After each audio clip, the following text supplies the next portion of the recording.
অন্তঃসত্ত্বা অবস্থায় নারীর শরীরের অবকাঠামো ও অবস্থা পরিবর্তন হয়ে যায়। অনেকের ক্ষেত্রে পেটে চাপ সৃষ্টি হয়, এমন কোনো কাজ করার সক্ষমতা থাকে না। নামাজে স্বাভাবিক সেজদার শক্তি হারিয়ে ফেলেন অনেকে। স্বাভাবিকভাবে সেজদা আদায় করতে না পারলে প্রথমে চেষ্টা করা জমিনে হাত রেখে তার উপর সেজদা করা, অন্যথায় হাত সামনে রেখে যতটুকু ঝুঁকতে পারে ততটুকু ঝুঁকে ইশারায় সেজদা করা।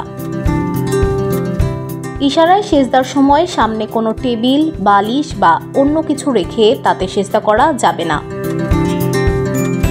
হযরত জাবের ইবনে আব্দুল্লাহ রাদিয়াল্লাহু থেকে বর্ণিত, তিনি বলেন, রাসূল সাল্লাল্লাহু আলাইহি সাল্লাম একজন রোগী দেখতে গেলেন। তিনি তাকে একটি বালিশের উপর সেজদা করতে দেখলেন। তিনি তা নিয়ে সরিয়ে রাখেন। অতঃপর লোকটি একটি কাঠের টুকরো নিল তার উপর সেজদার জন্য।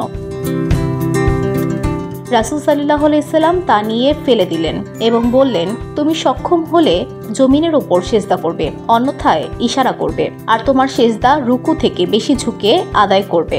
গর্ভবতী নারী অসুস্থ ব্যক্তির মতো নামাজ আদায় করবে, অর্থাৎ শক্তি ও সামর্থ্য অনুযায়ী একাধিক বিকল্পের কোনো একটি গ্রহণ করবে।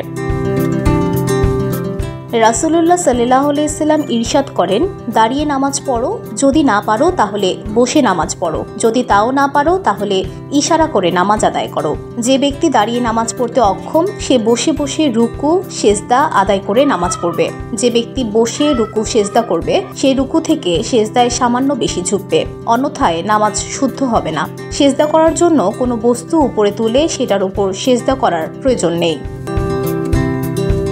কেউ যদি অসুস্থতার কারণে বসে নামাজ পড়তে অপারগ হয় তাহলে সে শুয়ে ইশারার মাধ্যমে নামাজ পড়বে। তার পা কেবলার দিকে করে শোয়াতে হবে। মাথা সামান্য উপরে তুলে শোয়াবে যাতে চেহারা কেবলার দিকে হয়। এরপর ইশারা করে রুকু সেজদা করবে।